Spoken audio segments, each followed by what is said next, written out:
Hello students, Hindi की Blom शब्द में आपका स्वागत है। आज हम पढ़ेंगे ब्लोम शब्द। इससे पहले मैं आपको हिंदी के हैंड रिटन नोट्स की फॉर्म में ही हिंदी व्याकरण काफ़ी सारा करा चुकी हूँ। आप प्लेलिस्ट देख सकते हैं।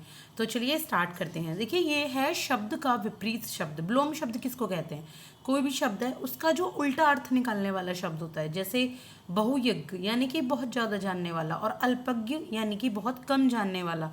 तो ये बिल्कुल उल्टा शब्द निकालने वाले जो शब्द होते हैं उनको हम ब्लोम शब्द कहते हैं। जैसे कि सीधा, उल्टा, दिन, रात, और ये बहुत आसान हो जाते हैं। लेकिन मैं यहाँ पर जो आपके लिए ब्लोम शब्द लाई हूँ, ऐसे लाई हूँ जो या तो प्रीवियस ईयर एग्जाम्स में पूछे गए हैं या बहुत ज़्यादा इंपॉर्टेंट और थोड़े से हार्ड हैं। आप देखेंगे कि हार्ड का मतलब थोड़े से मतलब कठिन है ये। और आप ये देखिए, मैंने कोई इजी वाले नहीं रखे हैं। इजी आई होप कि आप सबको पता ही होंगे। ब्लोम शब्द बहुत आसान होते हैं। तो चलिए आज हम थोड़े से कर लेते हैं इनको। वैसे ब्लोम शब्द बहुत सारे हैं, अनगिनत। कुछ भी नहीं पता एग्जाम्स में कब कहाँ से पूछ लिया जाए, लेकिन अगर हम अपनी तैयारी बेस्ट करें तो ये हमारे लिए हेल्पफुल रहेगी, क्योंकि देखिए मेहनत कभी बेकार नहीं जाती। तो चलिए देखिए, जैसे घात का अगर हम समझें, घात का ब्लोम शब्द क्या है? घात का है प्रतिघात। घात मतलब प्रहार करना, प्रतिघात उल्टा प्रहार करना, प्रतिघात बचाव करना। तीव्र, तीव्र का है मंद। ब्रह, ब्रह का है मिलन। ब्रह मतलब क्या होता है? बिछड़ना। मिलन मतलब मिलना। अपेक्षा, किसी से अपेक्षा करना। उपेक्षा, किसी की उपेक्षा ही कर देना, इग्नोर ही कर देना। ठीक है, ये तो किसी की से अपेक्षा करना, ये है किसी की उपेक्षा करना। उन्नति, उन्नति का है अवनति। क्या है उन्नति का? उन्नति का है अवनति। उत्कर्ष, उत्कर्ष का है अपकर्ष। उत्कर्ष मतलब ऊपर उठना, ऊपर चढ़ना। अपकर्ष मतलब नीचे की ओर पतन होना। इस तरीके से होता है उत्कर्ष और अपकर्ष भी। उत्थान, पतन। उग्र, उग्र मतलब ज़्यादा भड़कीला स्वभाव जिनका होता है, गुस्से वाला। सौम्य मतलब मीठा स्वभाव। ध्वंस, ध्वंस मतलब नाश करना किसी चीज़ का। निर्माण मतलब बनाना। उन्मीलन, उन्मीलन का क्या है? निमीलन। अब ये उन्मीलन जो हिंदी है, आई डोंट नो रियली कि मैं क्या बोलूँ इसके लिए पर्टिकुलर वर्ड। वैसे उन्मीलन देखिए थोड़ा बहुत तो पता ही है, लेकिन इसका पर्टिकुलर वर्ड मैं नहीं समझा सकती हूँ। आप एक बार सर्च कर सकते हैं, वरना आप ऐसे ही लर्न कर लीजिए। सुबोध, सुबोध का है दुर्बोध। न्यून, न्यून का है अधिक। उपसर्ग, उपसर्ग का है प्रत्यय। आयात, आयात का है निर्यात। उच्च, उच्च का क्या है? निम्न। क्रिय, क्रिय का है विक्रय। और कृत्रिम, कृत्रिम का है प्राकृतिक। निर्माण, निर्माण का है विनाश। ध्वंस का है, ध्वंस का निर्माण। ये मैं ऊपर आपको पढ़ा चुकी हूँ, ये 2 बार हो चुका है। अब देखिए ये है, ये और भी कुछ ब्लोम शब्द हैं। आप इस तरीके से अपने नोट्स भी बना सकते हैं। ये है कृतज्ञ, कृतज्ञ का है कृतघ्न। क्या है? कृतज्ञ, कृतज्ञ का है कृतघ्न। ये कहते हैं मैं आपका कृतज्ञ हूँ, मतलब आपकी आज्ञा मानने वाला, आपके लिए आपको के लिए ओबलाइज्ड हूँ। और कृतघ्न मतलब जो किसी की ओबलाइजेशन नहीं करता। हर्ष, हर्ष का है विषाद। हर्ष मतलब सुखी, खुशी। विषाद का मतलब है दुख। जड़, जड़ का है चेतन। थोक, थोक का है खुदरा। खुदरा मूल्य होता है ना, जैसे रिटेल में। थोक मतलब पूरा होलसेल में। गुप्त, गुप्त का है प्रकट। छली, छली का है निश्चल। राग, राग का है द्वेष। राग मतलब किसी से प्रेम करना। द्वेष मतलब किसी से ईर्ष्या करना। अतरंग, अतरंग का है बहिरंग। अतरंग मतलब अंदर की कोई चीज़। बहिरंग मतलब बाहरी चीज़। निरामिष, निरामिष सामिष। ऋजु, ऋजु का है वक्र। स्थूल का है सूक्ष्म। नूतन का है पुरातन। कृपन का है दानी। पालक का है संघारक। निंदा का है स्तुति। प्राचीन का है नवीन। उन्मीलन का है निमीलन। सकाम का है निष्काम। नश्वर का है अनश्वर।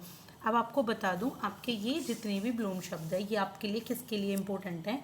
अगर आप HTET एग्ज़ाम की तैयारी कर रहे हैं तो भी इम्पोर्टेंट है। CTET की कर रहे हैं तो भी, UPPSC की कर रहे हैं तो भी, HPSC की कर रहे हैं तो भी, UPSC की कर रहे हैं तो भी। UPSC में मेंस ही होता है हिंदी में, और मेंस में वैसे ऐसे क्वेश्चन नहीं पूछे जाते, लेकिन फिर भी मेंस में कब क्या पूछ लिया जाए पता नहीं होता। UPPSC के प्रीलिम्स और मेंस दोनों में ही ये पूछे जाते हैं। मेंस में आपको लिखने होंगे। प्रीलिम्स में तो चलो आप छांट दोगे कि कौन सा सही एक चूज़ कर लोगे, लेकिन मेंस में आपको ये लिखने के लिए आते हैं कि निर्माण का लिखिए ब्लोम शब्द इस तरीके से। ठीक है, अगर आप DSSB की तैयारी कर रहे हैं तो भी, एसएससी की कर रहे हैं तो भी, जिसमें भी जो भी आपका हिंदी रिलेटेड एग्ज़ाम है सब में ये पूछे जाते हैं और ये बहुत इंपॉर्टेंट बन जाते हैं। तो आप इस तरीके से अपने एक बार नोट्स बना सकते हैं। आप इनमें और भी ऐड ऑन कर सकते हैं, आपको कहीं और से अगर ब्लोम शब्द मिल रहे हैं तो और भी ऐड ऑन कर सकते हैं। साथ के साथ देखिए ब्लोम शब्द के प्रश्न भी हैं, मैं वो भी करा देती हूँ। अगर आप प्रश्नों को करेंगे ना तो आपको और कुछ और ब्लोम शब्द करने आ जाएंगे और आपको पता भी लगेगा कि किस तरीके के ब्लोम शब्द कैसे पूछे जाते हैं। वैसे मैं अगली वीडियो में कराती हूँ ब्लोम प्रश्न, लेकिन ये वीडियो बहुत छोटी है तो मैं इसी में करा देती हूँ आपको ब्लोम शब्द के क्या प्रश्न। इनमें वैसे देखिए मार्क लगे हुए हैं, लेकिन फिर भी हम अपना दिमाग लगाएंगे, क्योंकि ये मेरे लिए पॉसिबल नहीं है ना कि मैं सारे के सारे MCQs यहाँ पर लिखूँ। तो मैंने ये सीधे सीधे बुक ही ले ली है। देखिए शाश्वत का क्या है ब्लोम शब्द? शाश्वत का है क्षणभंगुर। शाश्वत का क्या मतलब है? हमेशा रहने वाला, जो हमेशा रहेगा। भगवान शाश्वत है, आत्मा शाश्वत है। कहते हैं ना क्षणभंगुर क्या है? शरीर है, टाइम। क्षणभंगुर यानी कि थोड़े समय में ही खत्म हो जाए। कृत्रिम का क्या है? प्राकृतिक। कृत्रिम मतलब जो मानव के द्वारा बनाई गई चीज़ें। प्राकृतिक मतलब जो प्रकृति ने दी हैं। जिजीविषा का मतलब मुमूर्षा। जिजीविषा होती है ना, कुछ जानने की जिज्ञासा, जिजीविषा होती है। मुमूर्षा बिल्कुल मूर्त बने रहना, किसी चीज़ को जानने की इच्छा न करना, ये होती है मुमूर्षा। इसके बाद है ग्राह्य। ग्राह्य का मतलब होता है त्याज्य। ग्राह्य मतलब ग्रहण करने वाला, त्याज्य मतलब त्यागने योग्य। विनीत। विनीत का है उग्र। कायर का है साहसी। वक्र का है ऋजु। प्रत्यक्ष का है परोक्ष। उदार का है कठोर। हर्ष का है विषाद। कुटिल का है सरल। मिथ्या का है सत्य। उद्यत का है विनीत। विनीत मतलब जिसका काफ़ी उदार हृदय होता है, नम्र स्वभाव वाला। उद्यत मतलब उद्दंड। गृहस्थ का है सन्यासी। रंग का है धनवान। अर्थ का है अनर्थ। विस्तार का है संक्षेप। संक्षेप में बताइए, विस्तार से बताइए। कभी कभी तो वैसे आपको याद होगा संक्षेप से बताइए अगर प्रश्न का उत्तर आता था, हम लोग समझते थे काफ़ी लंबा बताएं, लेकिन संक्षेप का मतलब होता है स्मॉल। जीवन का है मरण। प्राचीन का है एवार्चीन। ठीक है, प्राचीन मतलब पुराना, एवार्चीन मतलब नया। तो ये बिल्कुल इनके सटीक ब्लोम शब्द हैं। इनमें कुछ और हैं 3-4, तो वो भी आप कर लीजिए साथ के साथ। ये देखिए, ये उन्मीलन। उन्मूलन का बताइए क्या है? ये हमने पढ़ा था ना अभी उन्मूलन का। ये क्या है आपका? उन्मूलन का इसमें है रोपण। अनायास। अनायास का ब्लोम शब्द क्या है बताइए? अनायास का है सायास। ठीक है। स्वाधीनता। स्वाधीनता तक का तो बहुत सिंपल, आपको पता लग गया होगा। पराधीनता। ये देखिए जब एग्ज़ाम में आते हैं ना ये सब एक जैसे लगते हैं, लेकिन अगर हम थोड़ी प्रैक्टिस करके गए हुए होते हैं तो हमें इजीली ये क्लियर हो जाते हैं।